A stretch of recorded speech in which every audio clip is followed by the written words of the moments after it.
Hi YouTube. Today I'm going to show you how to properly and securely package trading cards to send them through the mail without getting damaged. You'll need a few things. First, I usually use these small envelopes. They have these nice clasp seals. This is not a padded envelope. You can use padded bubble wrap envelopes if you want, but you do not need to. I think they're a little more expensive and not necessary. I actually usually will just use a little bit of bubble wrap that I'll cut myself, and I'll just fit it around the size of the card, and that keeps it secure without needing to bubble wrap the entire envelope. You'll also need a simple, flexible, cheap penny sleeve. These are usually at most a few pennies a piece. And you'll want a Card Saver 1 or Ultra Pro sells their own brand of these semi-rigid card holders. They're very thin, they're not too expensive, and they do have some flexibility. They're not quite as protective on the surface as a top loader, but these are better for mailing, and I'll explain why in a minute. Besides that, you'll also want a few pieces of cardboard. I've already cut these to an appropriate size. And finally, I recommend always shipping everything with a mailing or with a packing slip. And in my packing slip, I always include the name of the person it's going to, the item.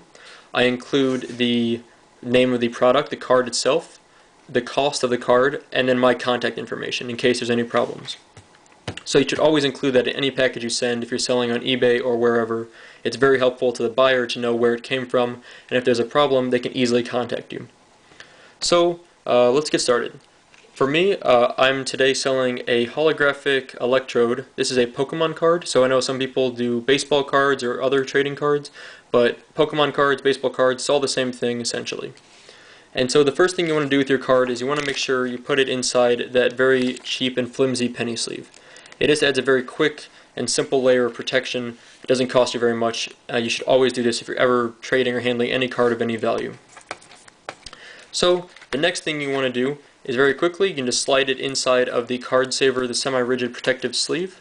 And now once inside of here, your card is now securely protected inside of not only a penny sleeve but also a semi-rigid Card Saver.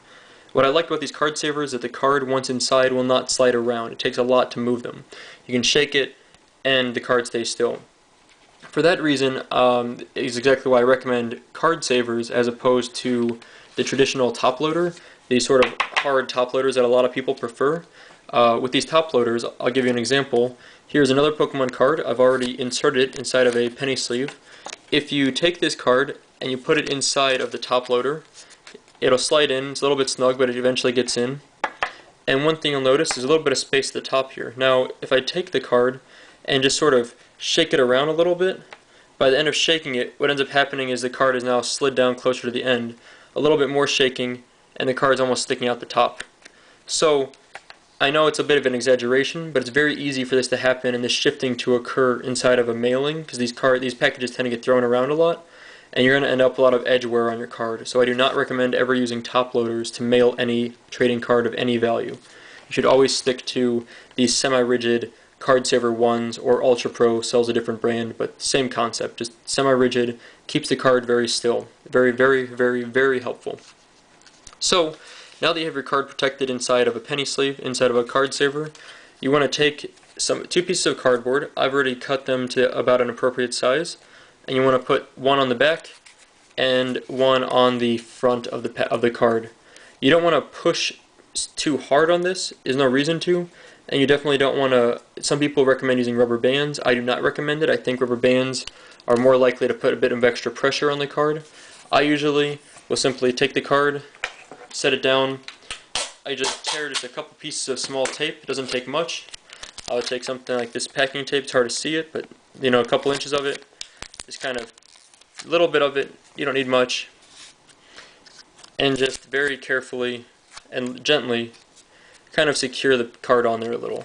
It doesn't take much, just a tiny bit to keep the cardboard pressed up against it a bit. So now your card is very protected from any surface damage. It's very secure in there, and also it won't slide out of that semi-rigid case. So the next thing, I have some bubble wrap that I've already cut to the appropriate size.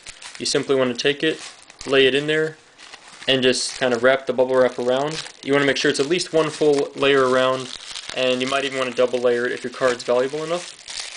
So there you go, just kind of set it around there.